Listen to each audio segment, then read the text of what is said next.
Next question ನೋಡೋಣ. One liners ಇದೆ ನೋಡಿ. Renowned Urdu writer Salam bin Razak passes away at 89. ಓಕೆನಾ. So he was the recipient of prestigious Sahitya Academy Award for Urdu Literature in 2004 for his acclaimed short story collection सिकस्ता बातों के दरमिया. ओकेना. So he was Sahitya Academy Award winner in 2024. Next question ನೋಡೋಣ. Zhu Fihong, appointed as the new Chinese ambassador to India, aims to strengthen India-China ties amid the Ladakh standoff. Okay na. Who is appointed as the new Chinese ambassador to India? Zhu Fihong. Okay na. Next ನೋಡಿ ಏನಿದೆ. Russian President Vladimir Putin once again selected Mikhail Mishustin to serve as the country's prime minister. ಇದೆಲ್ಲ static information ಇದೆ. ಒಂದೆರಡು ಸರಿ ನೋಡ್ಕೊಂಡ್ರೆ ನಿಮ್ಗೆ compulsory ನೆನಪಿರುತ್ತೆ. Next ನೋಡಿ. Next ಏನಂದ್ರೆ wise admiral Sanjay Bhala is Chief of Personnel of Indian Navy. He is the Chief of Personnel of Indian Navy. Okay na. Who is appointed? Sanjay Bhala. Vice Admiral Sanjay Bhala. Okay na. Next question ನೋಡೋಣ. Next ನೋಡಿ ಅಂದ್ರೆ ಪರಿವರ್ತನ್ ಚಿಂತನ್ 2. ಇದು ಏನಿದೆ ಅಂತಂದ್ರೆ crucial step towards jointness and integration in the Indian armed forces ಅಂತಂದ್ರೆ ಎಲ್ಲಾ forces like army forces, navy ಮತ್ತೆ ಏನಿದೆ ಅಂತಂದ್ರೆ air force, they should all combine together and exchange their strategies. Andre they should come together and work on their strategies. They have to collaborate with each other. So okay na. Next nodi. Google DeepMind has unveiled the third major version of its AlphaFold artificial intelligence model designed to help scientists design drugs and target diseases more effectively. Andre basically ಏನಂತಂದ್ರೆ Google DeepMind ಇದೆಲ್ಲ. So DeepMind they have unfolded, they have released an AI version that is AlphaFold. This is an artificial intelligence model. They have released artificial intelligence model. Name ಏನಿದೆ ಅಂದ್ರೆ AlphaFold. Very important. ಅಂದ್ರೆ ಏನಕ್ಕೆ important ಇದೆ ಅಂತಂದ್ರೆ design to help scientist design drugs. ಓಕೆನಾ. Next ನೋಡಿ. Next ಏನಿದೆ.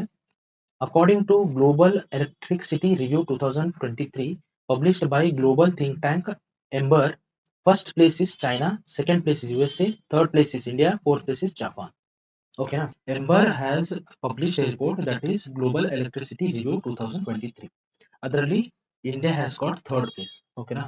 Next ನೋಡಿ. ನೆಕ್ಸ್ಟ್ ಏನಿದೆ ಅಂತಂದ್ರೆ ವರ್ಲ್ಡ್ ಥೆಲಮೇಶಿಯಾ ಡೇ May 8. ಓಕೆನಾ. From when it is celebrated? From 1994 it is celebrated. Theme ಏನಿದೆ ನೋಡಿ. Empowering lives, embracing progress, equitable and access thalassemia treatment for all. ಓಕೆನಾ. ಸಿಂಪಲ್ ಆಗಿದೆ. ನೆಕ್ಸ್ಟ್ ನೋಡೋಣ. ನೆಕ್ಸ್ಟ್ ನೋಡಿ. ನೆಕ್ಸ್ಟ್ ಕ್ವಶನ್ ಏನಿದೆ ಅಂದ್ರೆ which country became the first country in the world to receive over $100 billion in inward remittance? Options ನೋಡಿ. China, Pakistan, India, Bangladesh. Answer ಏನಿದೆ? India. Explanation ನೋಡೋಣ. Recently ನೋಡಿ the international organisation for migration has launch the world migration report 2024. ಇದರಲ್ಲಿ ನೋಡಿ ಏನಿದೆ ಅಂತಂದ್ರೆ India host the world's largest number of international migrants residing in UAE, USA, Saudi Arabia. ಓಕೆನಾ. ಮತ್ತೆ ನೋಡಿ ಇನ್ನೊಂದು ಡಾಟಾ ಏನಿದೆ ಅಂತಂದ್ರೆ in 2022 India remained the top remittance destinations. Remittance ಅಂತಂದ್ರೆ ನಮ್ಮ ಇಂಡಿಯಾದಿಂದ ಹೊರಗಡೆ those who go out of India for work and they send money back to India. So ಅದಕ್ಕೆ ರೆಮಿಟೆನ್ಸ್ ಅಂತಾರೆ. ಓಕೆನಾ. ಸೊ ಲಾರ್ಜೆಸ್ಟ್ ಅಂದ್ರೆ ಟಾಪ್ ರೆಮಿಟೆನ್ಸ್ ಡೆಸ್ಟಿನೇಷನ್ ಆಗಿತ್ತು ಇಂಡಿಯಾ. ಓಕೆನಾ.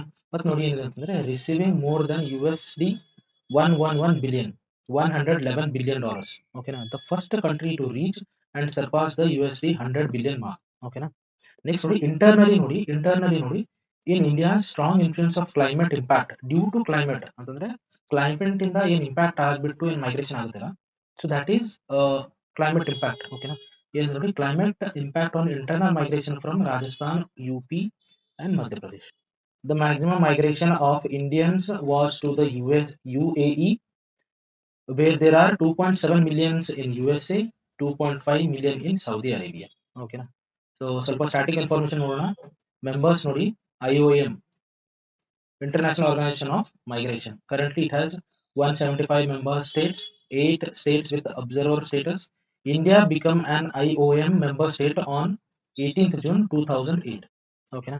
ನೋಡಿ ಹೆಡ್ ಕ್ವಾರ್ಟರ್ ಇದೆ. Head quarter Geneva, Switzerland. ಮತ್ತೆ ನೋಡಿ ಡೈರೆಕ್ಟರ್ ಜನರಲ್ ಯಾರಿದ್ದಾರೆ ಅಂತಂದ್ರೆ ಎಮಿ ಪೋಪ್. ಓಕೆನಾ. ಕ್ಲಿಯರ್ ಇದೆ. ಫಾರ್ಮೇಶನ್ ಡೇಟ್ ಕೂಡ ಇಂಪಾರ್ಟೆಂಟ್ ಇದೆ. ಇಲ್ಲಿದೆ ನೋಡಿ 1951. ನೆಕ್ಸ್ಟ್ ನೋಡೋಣ. World wealthiest report 2024. World wealthiest report. ಇದರಲ್ಲಿ ನೋಡಿ world wealthiest report 2024 released by Henley and partners. Very important point. ಅವ್ರ ಎಕ್ಸಾಮಿನೇಷನ್ ಇದೇ ಕೇಳ್ತಾರೆ. ಅಂದ್ರೆ ಹೂ ಅಂದ್ರೆ ರಿಪೋರ್ಟ್ಸ್ ಯಾರು ಪಬ್ಲಿಷ್ ಮಾಡ್ತಾರಲ್ಲ.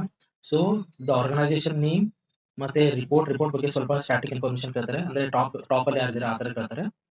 So this is very important. Henry and partners organization publish the world wealthiest report 2024, very important. New world health, ಇಲ್ಲಿ ನೋಡಿ New York top the list followed by Japan. First ಯಾವ್ದಿದೆ? New York. Mumbai and Delhi ranks 24th and 37th respectively. ಓಕೆನಾ, Mumbai is ranked 24th, Delhi is ranked 37th. ಓಕೆನಾ, next ನೋಡಿ Bangalore found a spot in top 10 most promising cities to watch list for the future growth. ಅಂತಂದ್ರೆ ಇವಾಗ growth ಆಗ್ತಾ ಇದೆಯಲ್ಲ, ಯಾವ ತರ growth ಆಗ್ತಾ ಇದೆ ಬೆಂಗಳೂರಲ್ಲಿ, so it is under top 10 promising cities ಅಲ್ಲಿ ಇದೆ. ಓಕೆನಾ, ಮತ್ತೆ ನೋಡಿ ಏನಿದೆ ಅಂತಂದ್ರೆ it is the fastest growing cities for millionaires. It is the fastest growing cities for millionaires. ಅಂತಂದ್ರೆ ನಮ್ ಟಾಪ್ ಫೌಂಡರ್ಸ್ ಇದಾರಲ್ಲ, ಅಂತಂದ್ರೆ ಟಾಪ್ ಸ್ಟಾರ್ಟ್ಅಪ್ ಫೌಂಡರ್ಸ್ ಇದಾರಲ್ಲ, ಫಾರ್ ಎಕ್ಸಾಂಪಲ್ ಫ್ಲಿಪ್ಕಾರ್ಟ್ ಇದೆ, ಮತ್ತೆ ಝೊಮ್ಯಾಟೊ ಇದೆ. ಓಕೆ, ನೆಕ್ಸ್ಟ್ ಬೈಜೂಸ್ ಇದೆ. So they all originated from Bangalore itself. They started from Bangalore itself. ಓಕೆನಾ, ವೆರಿ ಇಂಪಾರ್ಟೆಂಟ್. ಇಲ್ಲಿದೆ ನೋಡಿ report, henry and partners New York city, ಇಲ್ಲಿ ನೋಡಿ ಫಸ್ಟ್ ಸ್ಪಾಟ್. ಥರ್ಡ್ ಅಲ್ಲಿ ನೋಡಿ ಅಂದ್ರೆ Tokyo, Singapore, London. Next question ನೋಡೋಣ. Which Indian company is appointed as the official sponsor of Sri Lanka for upcoming T20 world cup? Option ನೋಡಿ Britannia, MRF, Amul, dream 11. Answer is Amul. Very simple. ಇಲ್ಲಿ ನೋಡಿ Amul is sponsoring USA and South Africa cricket team. ಅಂತಂದ್ರೆ ನಾನು April month ಅಲ್ಲಿ ಕೂಡ ನಾನು current affairs cover ಮಾಡಿದ್ದೀನಿ, ಅದರಲ್ಲಿ Amul was sponsoring USA and South Africa as well. ಓಕೆನಾ, ಇಲ್ಲಿ ನೋಡಿ South Africa cricket team in upcoming T20 world cup which is scheduled to be co-hosted by West Indies and United States. ಅಂದ್ರೆ it is being co-hosted by West Indies and United States. ಯಾವಾಗಿಂದ? 1st June to 29 June 2024. ಓಕೆನಾ, this is the sponsor, official sponsor. ಇಲ್ಲಿದೆ ನೋಡಿ ICC men's T20 world cup 2024 team sponsor. In which country 2024 ICC women's T20 world cup is going to be held? ಓಕೆನಾ, option ನೋಡಿ Bangladesh, Sri Lanka, Nepal, India. Answer is Bangladesh. ಈ ಸರಿ ಎಲ್ಲ ಆಗ್ತಾ ಇದೆ T20 ವರ್ಲ್ಡ್ ಕಪ್, ಅಂದ್ರೆ women's ICC 2024 T20 world cup ಎಲ್ಲ ಆಗ್ತಾ ಇದೆ ಅಂತಂದ್ರೆ ಬಾಂಗ್ಲಾದೇಶ ಅಲ್ಲಿ ಆಗ್ತಾ ಇದೆ. Very important. ಇಲ್ಲಿದೆ ನೋಡಿ, it schedule to be the 9th edition of ICC women's T20 world cup tournament. It schedule to be hosted in Bangladesh. Very important. ನೋಡಿ ಇಲ್ಲಿದೆ ನೋಡಿ ICC formation date is June 1909. Very important for the examination. Headquarter ನೋಡಿ Dubai ಇದೆ. ಮತ್ತೆ ನೋಡಿ members ನೋಡಿ, membership 108 members. ಇಲ್ಲಿ ನೋಡಿ ಚೇರ್ಮನ್ ನೋಡಿ ಗ್ರೆಗ್ ಬಾರ್ಕ್ಲೆ.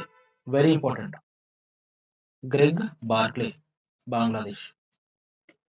ನೆಕ್ಸ್ಟ್ ನೋಡಿ, when is world red cross and world crescent day celebrated? Date ನೋಡಿ 8th May, 9th May, 10th May, 12th May. 8th May. ಇಲ್ಲಿ ನೋಡಿ ಥೀಮ್ ಏನಂದ್ರೆ I give with Joy and the Joy I give is A reward. Very important. ಮತ್ತೆ ನೋಡಿ to commemorate the birth of the founder of International Committee of Red Cross, that is Henry Dunant. This is the person, he is the founder of Red Cross. Okay na, he is the founder of International Committee of Red Cross. Next ನೋಡಿ, in honors the birth anniversary of Henry Dunant, a Swiss businessman and the founder of Red Cross, the world's largest humanitarian aid organization. ಮತ್ತೆ ನೋಡಿ, he was the founder of International Committee of Red Cross and the recipient of first Nobel Peace Prize. He was the first receiver of Nobel Peace Prize in the year 1901. Very important for the examination. Okay na, Red Cross May 8. I hope you like the videos. ಏನಾದರೂ doubt ಇದ್ರೆ ನೀವು comment section ಅಲ್ಲಿ ಹೇಳಿ. ಅಂದ್ರೆ most important ಏನಂದ್ರೆ subscribe ಮಾಡಿ, like ಮಾಡಿ, ಮತ್ತೆ ಕಮೆಂಟ್ ಸೆಕ್ಷನ್ ಅಲ್ಲಿ ನೆಕ್ಸ್ಟ್ ವಿಡಿಯೋ ಯಾವ ತರ ಬೇಕು ಅಂತಂದ್ರೆ ಯಾವ ಟಾಪಿಕ್ ಅಲ್ಲಿ ಬೇಕು, ಯಾವ ಟಾಪಿಕ್ ಮಾಡ್ಬೇಕಂತ ನೀವು ಕಮೆಂಟ್ ಸೆಕ್ಷನ್ ಅಲ್ಲಿ ಹೇಳಿ please friends. So thank you for watching this video. Have a nice day.